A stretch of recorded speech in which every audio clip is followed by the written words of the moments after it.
ಅಖಿಲ ಭಾರತ ಗ್ರಾಮೀಣ ಅಂಚೆ ನೌಕರರ ಸಂಘ ಎಐಜಿಡಿಎಸ್ಯು ಕೋಲಾರ ಚಿಕ್ಕಬಳ್ಳಾಪುರ ವಿಭಾಗ ಮತ್ತು ಕೆಜಿಎಫ್ ಶಾಖೆಯ ಗ್ರಾಮೀಣ ಅಂಚೆ ನೌಕರರ 11ನೇ ದ್ವೈವಾರ್ಷಿಕ ಅಧಿವೇಶನವು ಕೋಲಾರ ನಗರದಲ್ಲಿರುವ ಕೆಇಬಿ ಸಮುದಾಯ ಭವನದಲ್ಲಿ ನಡೆಯಿತು.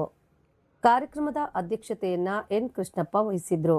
ಉದ್ಘಾಟನೆಯನ್ನು SS Mahadevaiah, general secretary VSL Narasimharao, ಹಿರಿಯ ಅಂಚೆ ಅಧೀಕ್ಷಕರು ಎಸ್ಎನ್ ಮಂಜುನಾಥ್, ಕಾನೂನು ಸಲಹೆಗಾರರು ಬೈಲಪ್ಪ, ವಲಯ ಅಧ್ಯಕ್ಷರು ವಿ ರಾಜ್ಕುಮಾರ್, ವಲಯ ಕಾರ್ಯದರ್ಶಿಗಳು ನಡೆಸಿಕೊಟ್ರು. ಮುಖ್ಯ ಅತಿಥಿಗಳಾಗಿ KS Rudresh, Prahlad Rao, MS Bhagyalakshmi, K Raghuprasad, MS Santosh, KN Ravichandra, HR Suresh, HM Raju, Shashikumar, Manjunath, Nagaraj, Mohammed Shafi, K Janakiram ಭಾಗವಹಿಸಿದ್ರು. ಕಾರ್ಯಕ್ರಮವನ್ನು ಕೋಲಾರ ವಿಭಾಗದ ಎಂಜಿ ರಮೇಶ್, ಕಾರ್ಯದರ್ಶಿ ವಿ ರವೀಂದ್ರ, ಉಪ ಖಜಾಂಚಿ ಎನ್ ಇರಗಪ್ಪ, ಕಾರ್ಯಾಧ್ಯಕ್ಷರು ಚಿಕ್ಕಬಳ್ಳಾಪುರದ TN Vijayashankar, M Ramappa, MK Manjunath Reddy, KGF ವಿಭಾಗದ ಎನ್ ರಾಜಣ್ಣ, ಎನ್ ರಾಮರಾವ್, ಮುರಳಿ ರಾಮದಾಸ್ ಹಾಗೂ ಎಲ್ಲ ವಿಭಾಗಗಳ ಬಾಂಧವರು ನಡೆಸಿಕೊಟ್ರು. So I'm very happy that GDS union ఏదైతే మన డివిజన్ లెవెల్లో ఉందో they are really cooperating well to the division administration. అదేవిధంగా మీరు చూస్తే అందరు జీడిఎస్ కూడా చాలా బాగా పనిచేస్తున్నారు, చాలా ప్రోగ్రెస్ చూపిస్తున్నారు బీఓస్లో కూడా. ಅಖಿಲ ಭಾರತ ಗ್ರಾಮೀಣ ಅಂಚೆ ನೌಕರರ ಸಂಘ ಕೋಲಾರ ವಿಭಾಗ, ಚಿಕ್ಕಬಳ್ಳಾಪುರ ಮತ್ತು ಕೆಜಿಎಫ್ ಬ್ರಾಂಚ್ಗಳ ಈ ಒಂದು ದ್ವೈವಾರ್ಷಿಕ ಅಧಿವೇಶನಕ್ಕೆ ಮುಖ್ಯ ಅತಿಥಿಗಳಾಗಿ ವೇದಿಕೆಯಲ್ಲಿ ಕೂತಿರುವಂಥ ನಮ್ಮ ನೆಚ್ಚಿನ SSP ಆದಂಥ ನರಸಿಂಹರಾವ್ ಸರ್ ಅವ್ರಿಗೆ ಹಾಗೂ ವೇದಿಕೆಯಲ್ಲಿ ಕೂತಿರುವ ಎಲ್ಲ ನನ್ನ ನೆಚ್ಚಿನ ಸೀನಿಯರ್ ಕಾಮ್ರೇಡ್ಸ್ಗೆ ಹಾಗೂ ನಿಮ್ಮೆಲ್ಲರಿಗೂ ಬೆಳಗಿನ ಶುಭವಂದನೆಗಳು. ಕೋಲಾರ ವಿಭಾಗದಲ್ಲಿ ಮೊದಲನೇದಾಗಿ ನಮ್ಮ SSP ಸರ್ ಬಗ್ಗೆ ಒಂದೆರಡು ಮಾತಾಡ್ತೀನಿ. ಯಾರೇ SSPಗಳು ಬರಲಿ, ಯಾರೇ ASPಗಳು ಬರಲಿ, ಯಾರೇ ಪೋಸ್ಟ್ ಮಾಸ್ಟರ್ಗಳು ಬರಲಿ, ಕೆಲವು ನೆಗೆಟಿವ್ ಇರುತ್ತೆ, ಕೆಲವು ಪಾಸಿಟಿವ್ ಇರುತ್ತೆ. ಎಲ್ಲ ಮನುಷ್ಯರು ಎಲ್ಲರಿಗೂ ಇಷ್ಟ ಆಗಬೇಕಂತ ಏನಿಲ್ಲ. ನಿಮ್ಗೆಲ್ರಿಗೂ ಗೊತ್ತೇ ಇದೆ, ಕಳೆದ 2 ವರ್ಷಗಳಿಂದ ಕೋಲಾರ ವಿಭಾಗದಲ್ಲಿ ಇರ್ಬೋದು ಟಾರ್ಗೆಟ್ಸ್ ಕೊಡ್ತಾರೆ, ಆದರೆ ಅದಕ್ಕಿಂತ ಹೆಚ್ಚಿನಾಗಿ ವೆಲ್ಫೇರ್ ಅಂದರೆ ಫಸ್ಟ್ ಇಯರ್ಸಿಂದ ಸೆಕೆಂಡ್ ಇಯರ್ಸಿಗೆ ಎಷ್ಟು GDS ಬಾಂಧವರಿಗೆ ಸ್ಯಾಲರಿನ ಹೈಕ್ ಮಾಡಿದ್ದಾರೆ. ನೀವೆಲ್ಲ ವಾಟ್ಸಪ್ ಗ್ರೂಪ್ಗಳಲ್ಲಿ ನೋಡ್ತಾ ಇರ್ತೀರಾ. ಅದೇ ರೀತಿ ಎಲ್ಲ BOಗಳಿಗೆ ಏನು ಇನ್ಫ್ರಾಸ್ಟ್ರಕ್ಚರ್ ಬೇಕೋ ಅದನ್ನು ಯಾರು ಏನು ಕೇಳಿದ್ರೆ ಕೂಡಲೇ ಅದನ್ನು ಸಪ್ಲೈ ಮಾಡ್ತಾ ಇದ್ದಾರೆ.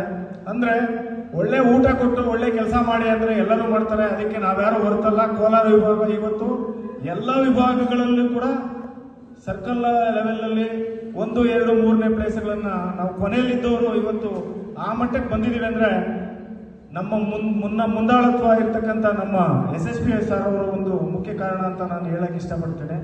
ಅದೇ ರೀತಿ ಯೂನಿಯನ್ಗಳಿಂದ ನಮ್ಮ GDS ಬಾಂಧವರಾಗ್ಬೋದು, P4 ಆಗ್ಬೋದು, P3 ಆಗ್ಬೋದು, ಏನು ಬಯಸ್ಬೋದು.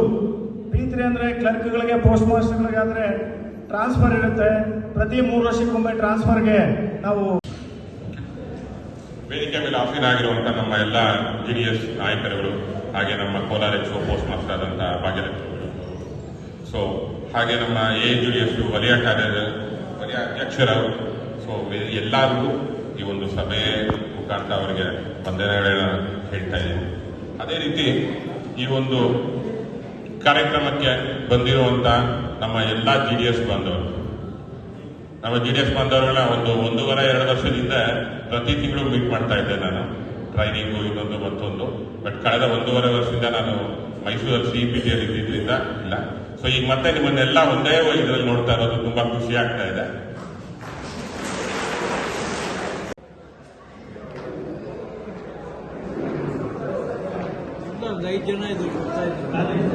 ನಮ್ಮೆಲ್ಲರಿಗೆ ಏನೇ ಕಾಲ್ ಮಾಡಿ ಏನೇ ಸಲಹೆ ಕೊಡ್ತಾರೆ ಸರ್, ಏನೇ ಅದಕ್ಕೆ ಸೂಚನೆ ಕೊಟ್ಟಂತ ನಮ್ಮೆಲ್ಲರ ಬೆಂಬಲವಾಗಿದ್ದಂತ ನಮ್ಮ PM ಸರ್ ಅವರಿಗೆ ಒಂದು ಸಣ್ಣ ಚಿಕ್ಕ ಸನ್ಮಾನ.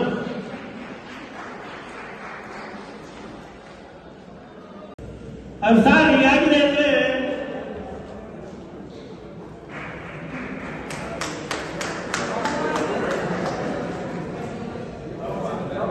Sir, thank you sir.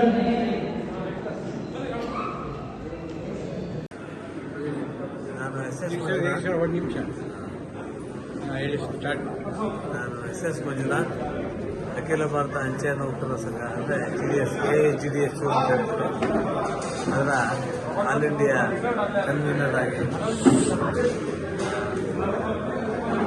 AIGDSUವಿನ ಕಾನೂನು ಸಲಹೆಗಾರರಾಗಿ ನಾನು ಕೆಲಸ ಮಾಡ್ತಾಯಿದ್ದೇನೆ. ಇವತ್ತಿನ ದಿವಸ ಒಂದು 11ನೇ ವಾರ್ಷಿಕ ಅಧಿವೇಶನ ನಡೀತಾ ಇದೆ ಕೋಲಾರದಲ್ಲಿ. ಇಲಾಖೇತರ ನೌಕರರು ಅಂತ ಕರೆಸ್ಕೊಂಡಂಥ ಇಂದಿನ ಗ್ರಾಮೀಣ ಅಂಚೆ ಸೇವಕರು ಈ ಇಲಾಖೆಯ ಒಂದು ಅತ್ಯಂತ ಶೋಷಿತ ವರ್ಗ ಅಂತ ಹೇಳಿದ್ರೆ ತಪ್ಪಾಗೋದಿಲ್ಲ. ಈ ನೌಕರರಿಗೆ ಬಹಳ ಕನಿಷ್ಠವಾದಂಥ ಒಂದು ಸೌಲಭ್ಯಗಳನ್ನ, ಕನಿಷ್ಠವಾದಂಥ ವೇತನವನ್ನು ಇವತ್ತು ದಿವಸ ಕೊಡ್ತಾ ಇದ್ದಾರೆ. ಇಲಾಖೆಯ ಬೆನ್ನೆಲುಬು ಅಂತ ಹೇಳಿದ್ರೆ ನಾವು ಹೇಗೆ ದೇಶದ ಬೆನ್ನೆಲುಬು ನಮ್ಮ ರೈತ ಅಂತ ಹೇಳ್ತಾರೆ, ಹಾಗೆ ಇಲಾಖೆಯ ಬೆನ್ನೆಲುಬು ನಮ್ಮ ಗ್ರಾಮೀಣ ಅಂಚೆ ಸೇವಕರು. ಇವರಿಗೆ ಇತ್ತೀಚಿನ ದಿವಸಗಳಲ್ಲಿ ಯಾವ ರೀತಿಯಾದಂತಹ ಒಂದು ಕ್ರಮವನ್ನು ತಗೊಳ್ತಾ ಇದ್ದಾರೆ ಅಂತ ಹೇಳಿದ್ರೆ, ಜನ ಇವ್ರ ಹತ್ರ ಬರುವಂಥದ್ದಲ್ಲ, ಇವರೇ ಜನರ ಹತ್ರ ಹೋಗಿದ್ದೇನೆ ಸೇವೆ ಕೊಡಬೇಕು. ಸಾಧ್ಯವಾದಷ್ಟು ನಮ್ಮ ಗ್ರಾಹಕರು ನಮಗೆ ಬರೋದಲ್ಲ, ನೀವೇ ಹೋಗಬೇಕು ಅನ್ನುವಂಥ ರೀತಿಯಲ್ಲಿ ಬೆಳಗಿಂದ ಸಂಜೆವರೆಗೆ ಕೆಲಸವನ್ನು ಮಾಡಿಸ್ಕೊಂಡು 8 ಗಂಟೆ ವೇತನವನ್ನು ಇವರಿಗೆ ಅಟ್ಲೀಸ್ಟ್ ಕೊಡಬೇಕಾಗಿದೆ. ಅದನ್ನು ಕೊಡದೇನೆ ವಂಚನೆ ಮಾಡ್ತಾ ಇದ್ದಾರೆ.